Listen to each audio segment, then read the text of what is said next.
It's Relentless again. Today I'm bringing a story. This is very interesting. 59 years old now, going to be 60 in January, the 20th as a matter of fact.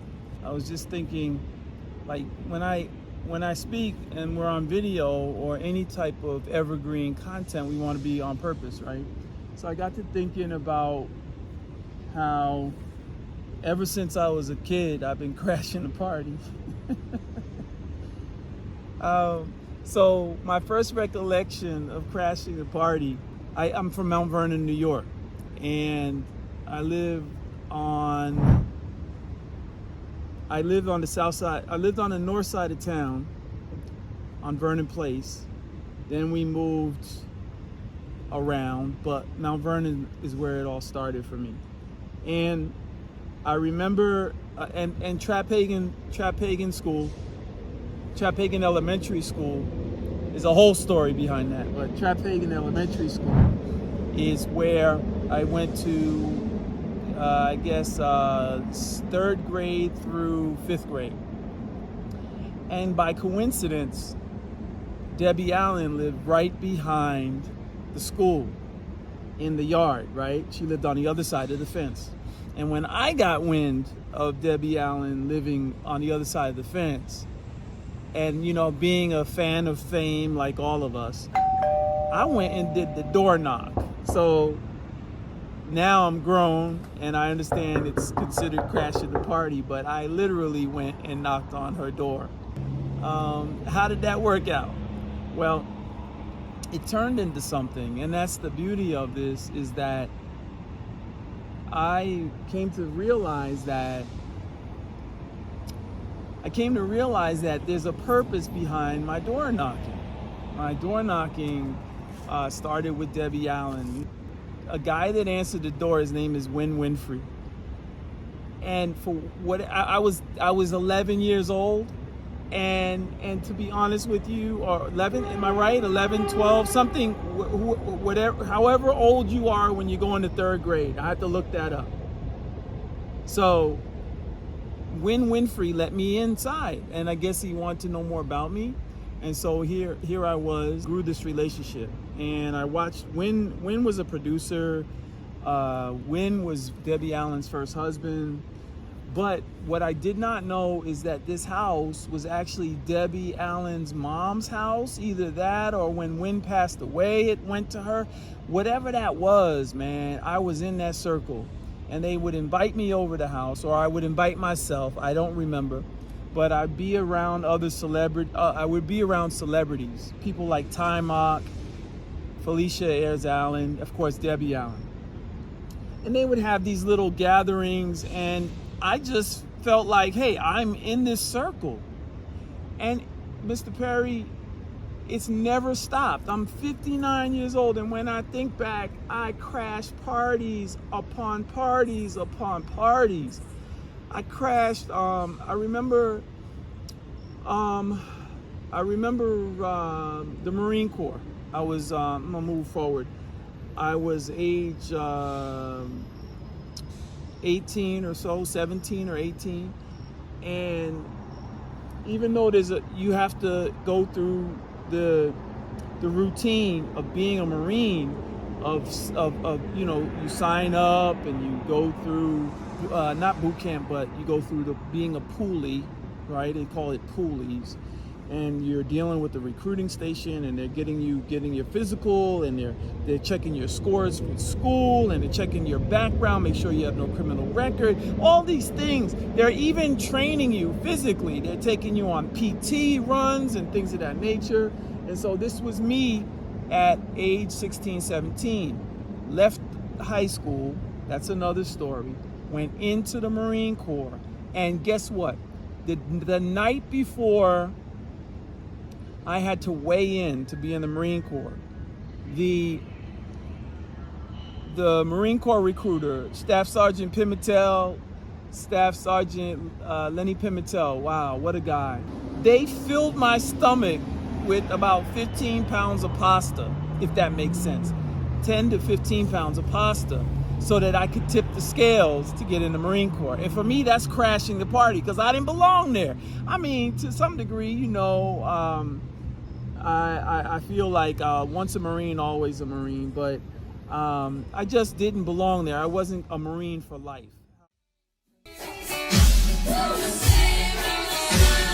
Michael Jackson was coming to the Museum of Natural History to celebrate and commemorate his Thriller album selling 10 million copies.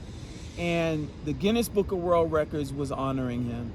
And I found out about this, and they said that you had to have a sequin glove to get into the event. So, you know, me thinking outside the box, I'm like, okay, do I need to go ahead and get a sequins glove, or what do I have to do? And then I got smart. In order for me to crash this party, Mr. Perry, I actually showed up at the Museum of Natural History the day before. The day before, we slept in, me and this young woman, we slept in at the Museum of Natural History, and in doing so, the very next day, security had blockaded the whole perimeter of the museum. So everybody that was in, and everybody that was out had to be, you know, checked in. But we were already in. So by virtue of me doing that, I actually found myself at the party. I crashed the party. Met up with Don King there, met up with Ashford and Simpson there. You'll see photos of that. I actually performed on stage at the Museum of Natural History. So that night, so it was crazy, but this is the life that I created for myself. Debbie Allen, Michael Jackson, the Marine Corps. What else did I crash when I was coming up in the game? Look, I really crashed the publishing game. So, you know, it's traditional. You have to go through an agent, and you have to send query letters, and you have to do all these things to get a publishing deal. But I'm not that guy. I'm not the guy that goes through traditional measures, and I'm sorry if hopefully this is respectful, and hopefully anybody that's watching this, please make your comments. Tell me what you think. Like, is this bad? Should I not be outside of Tyler Perry Studios? Should I not be sending him video messages? Or is this on par with the disruptors of the day? You know, disruptors who have brought down statues, disruptors who have changed bathrooms to co-ed bathrooms, the disruptors today. You know, TikTok is a whole disruption to Amazon. Amazon is a whole disruption to big box stores. You know, social media is an entire disruption to everything you ever knew about connectivity. So I don't know. I feel like I'm on par with the way of the world, the thought leader that I am. And for me, this is a subtle crashing of the party. So the publishing game, I crashed by simply printing my own books and hitting those streets and selling those books. And as a result, I earned fans across the nation, across the world. I earned this world acclaim. They actually sent a film crew from Canada to interview me. Hello there and welcome to the show. I'm Kim Clark Champness. They say that success is in fact the best revenge. A perfect example is Relentless Aaron. After spending 7 years in prison for fraud, he turned that experience into a 6-figure publishing deal with St. Martin's Press. We caught up with him in New York City.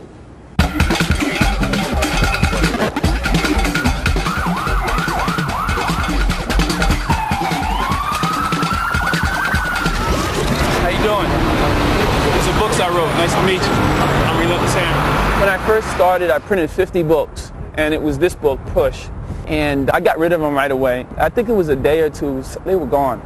I went to the streets, and I had a backpack, and I went up to people, and going up to people, I enjoy at this point in my life because, I mean, remember, I was locked away for 7 years, so that's kind of therapeutic. We at St. Martin's Press signed Relentless, Aaron, because we think that this guy is bestseller material. He's like a driving force. He sees this as a business. He's got the personality that allows him to put himself out there. We wanted the best and we wanted the hottest. So Relentless was like just obvious. I wrote this to show people how I became a best-selling author. But I wouldn't wish this on my worst enemy because it was a struggle. I think what makes a writer is his level of awareness. And I think what makes a person's level of awareness is their level of experience. And so I've experienced something like 9 lives.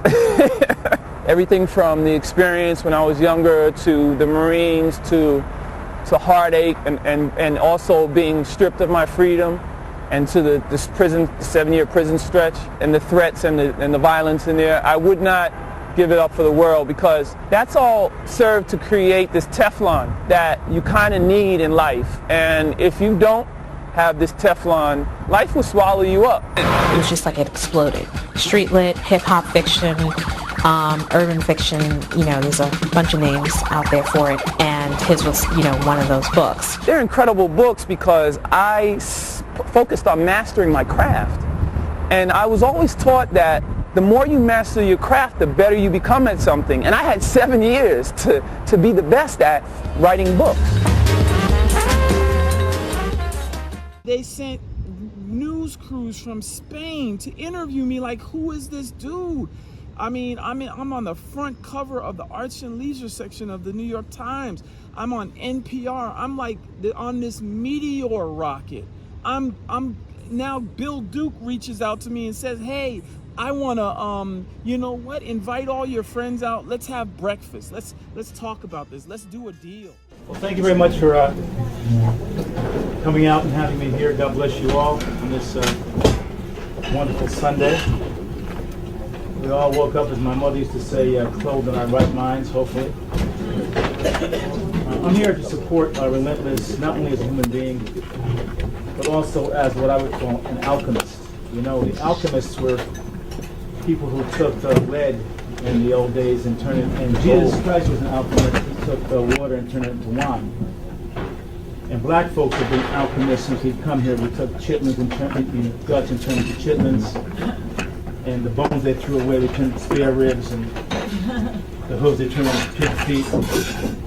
And that's our tradition, taking something that seems meaningless and nothing and turning it into something very, very important. Relentless could have gone one of two ways, but he took his life and he turned it into something wonderful that inspires us all. And so his books really are a reflection of who he is as a human being, and I'm here to support him and what he's about. And I think as we go on this trail of getting this book turned into a script and then shopping it to the studios, we're going to do our best to make a movie out of this that everybody will be proud of and that reflects the community and who we are essentially as people. So thank you very much. God bless you for having me, and it's a pleasure knowing him and being part of his life. Thank you. Thank you so much. And then we signed a 3-picture deal. I mean, the deal with 50 Cent, being managed by Violator Management. Violator Management is a hip-hop management company. They don't manage authors. Like, who manages an author? Like, nobody.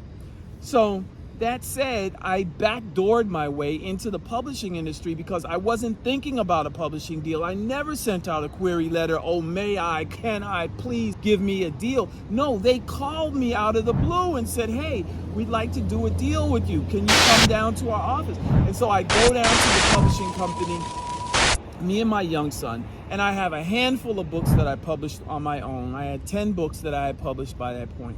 The president of the company, they tell me the president never does this. The president of the company comes down to the lobby to meet me in person, and we take the elevator up, and it's like this big deal. There's like all these big wigs sitting in a room.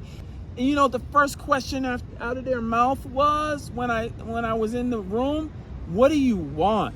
We want to do business with you. What do you want? Like, this is the life that I'm crashing the party time after time. I'm at the Grammy parties. I'm at the biggest events in the world. I'm fraternizing with the legends of life. Like, this is my life. So I'm here to say here, I'm subtly crashing the party, right? I'm not crashing your party, sir. But I'm here to say, like this is who I am.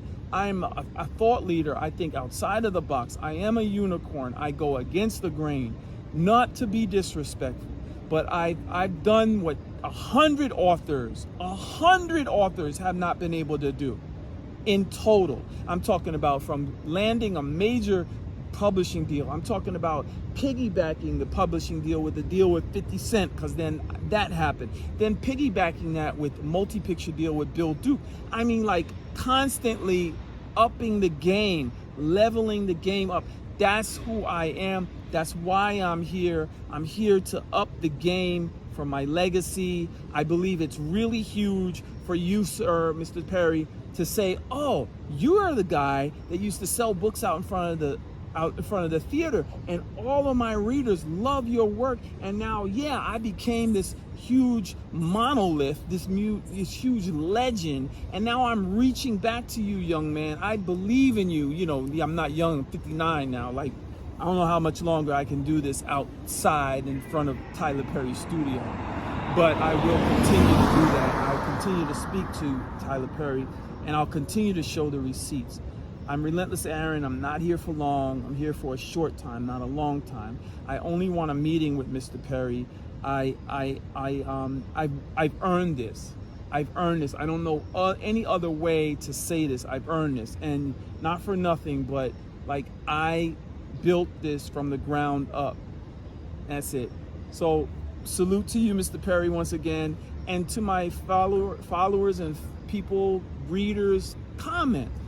Please tag Tyler Perry. Please tag Tyler Perry Studios. Please tag Kevin Hart. Please tag 50 Cent. Please tag Oprah. Please tag TMZ. Let's create a mission that Relentless Aaron must make it, must take his legacy to the films, his books, all of his stories that all the readers love. They must move to film status. This is a must. It's not an if. It might be a when, but it's a must. So I'm gonna go. It's getting dark. I appreciate the spotlight. I'll be back. Appreciate you, Mr. Perry.